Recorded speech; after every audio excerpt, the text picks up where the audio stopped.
Elijah. I'm Riker. And I'm Beckett. We are the Programming Pickles, and we relish robotics. The problem we found is that eagles are killed by wind turbines they cannot see. Our solution to the problem is to add glitter and black paint to one blade of the turbine to increase visibility.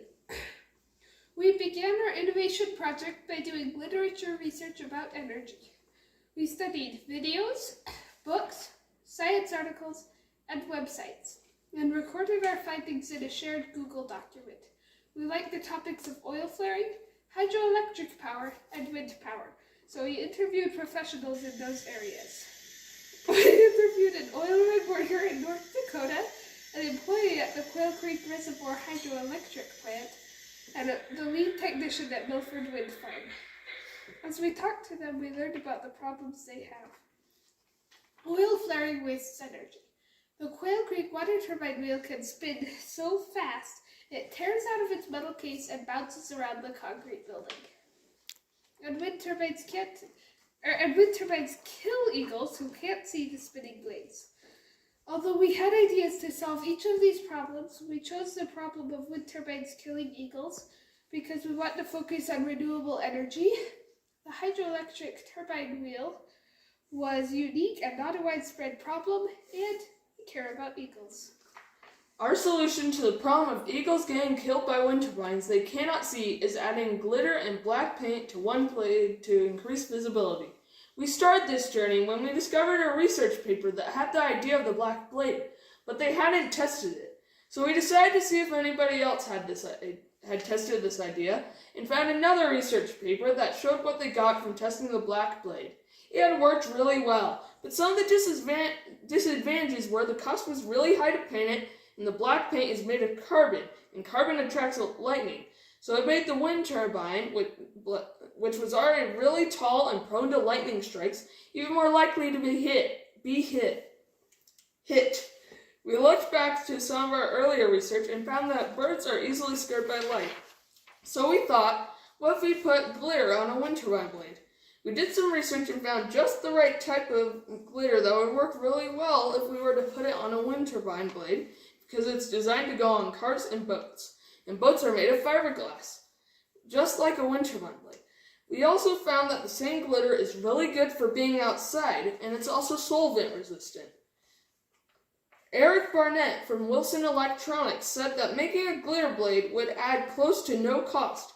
We have done some simulations that we created ourselves to test the glitter blade solution, and we have found that the black blade is better from a long distance, and glitter is better the closer you get.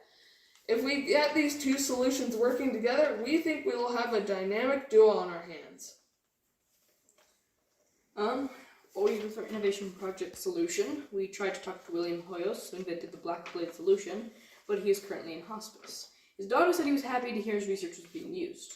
We interviewed Roald May from Norway, who wrote a paper on the black blades, testing William Hoyos' theory. We talked to Dr. Platt, who's an environmental biologist, and he said, quote, "In all my years, I have never heard of the glitter concept, and it is exactly the right approach. Putting glitter inside of the coating as on a boat is a very clever idea. I'm impressed." End quote. We tried to talk to Milford Wind Farm, but they didn't have answers for us. And then I shared our research with Bo Stuckey, a family friend who had a job looking for eagles around wind turbines. We also created Lego turbines to show our innovation project without a computer, which are these. You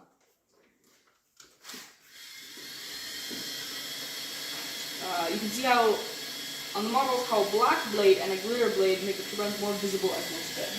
There's a normal one. There's a black and glitter. We have a black glitter one. We have a glitter.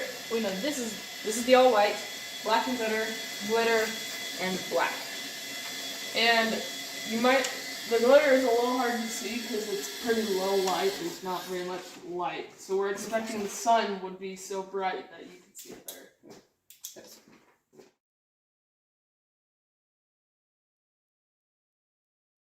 We began with a two-wheeled robot, mainly because that's the standard, and we figured out that a forklift with two forks a certain distance apart that can move from ground level to a certain height can solve 14 of the missions. One of the problems we ran into was that it couldn't carry much weight or it would tip the whole robot over. We eventually countered that with weights on the back of the robot. Another problem we had was that the forklift was to go from ground level to its full height. The motor had to go around multiple times. Which made it hard to track which position the forklift was in. We eventually came up with a program that would keep counting past 360 degrees. It is always rewarding when you code something and see the robot do what you ask it to. It has been rewarding to learn many different coding languages, and we are currently working to learn Java since we are interested in moving to FTC next year. An innovative part of our robot is its omni wheels. We started with a standard two-wheeled robot.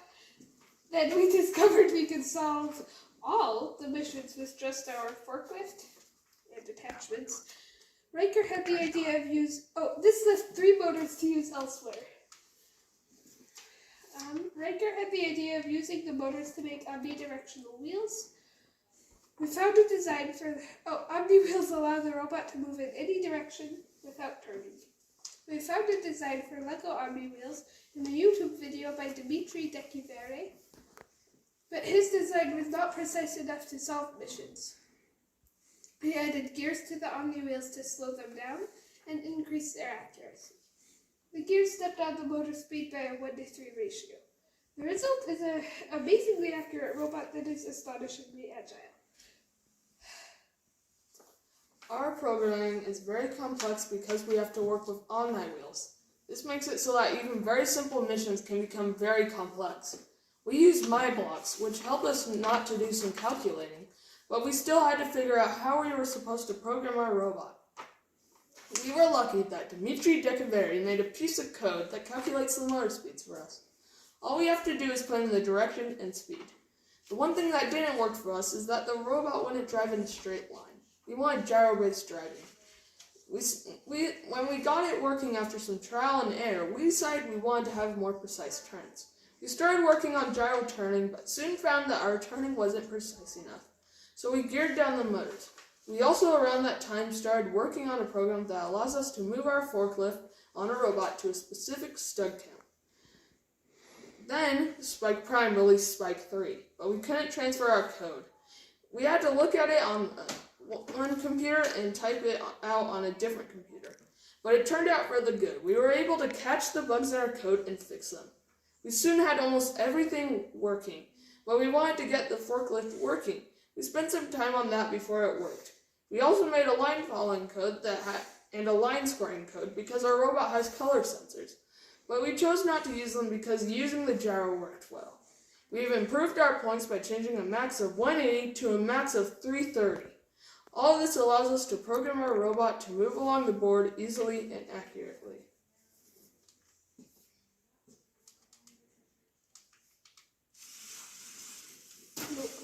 So it basically is able to drive straight no matter which way it's going. Stop going off the table.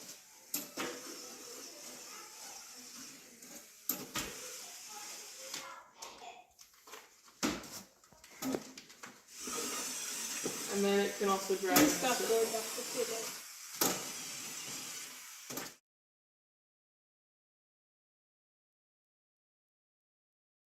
We are a brand new homeschooler team, so over the summer we practiced the design process with a mock innovation project. We created a Lego picker-upper. We call it the Lego Pickle-upper. First, we brainstormed a problem to solve related to cleaning.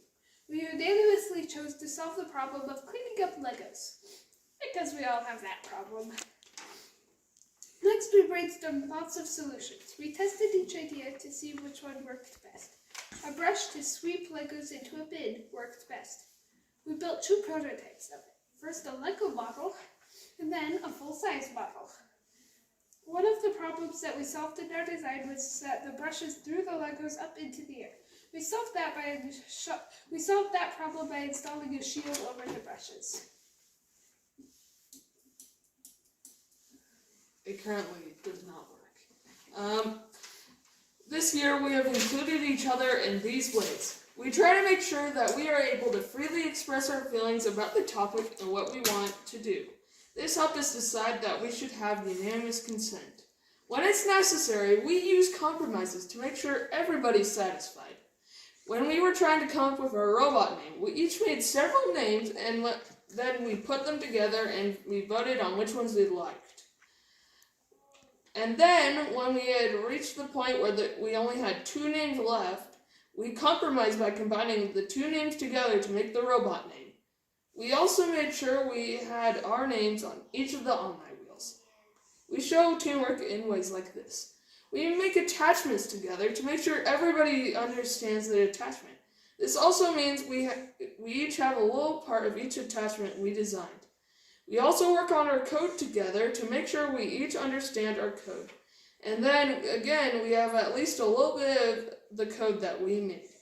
Another way we show teamwork is we all have different strengths. This means that when we work together, we get things done and done well. And this helps us understand that we should work together so we can do better.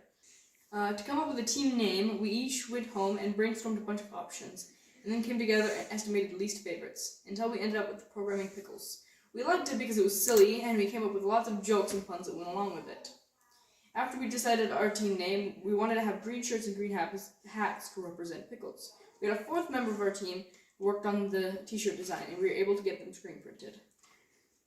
For our hats, we decorated them with pipe cleaner stamps and other items to give them personality.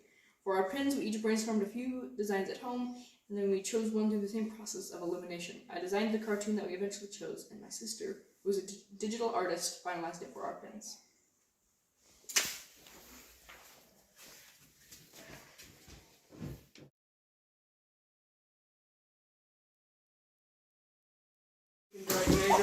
Oh! Well, I'll be sure to cut that out.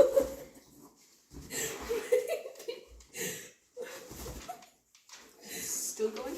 You would like... That's it. I'll cut that out.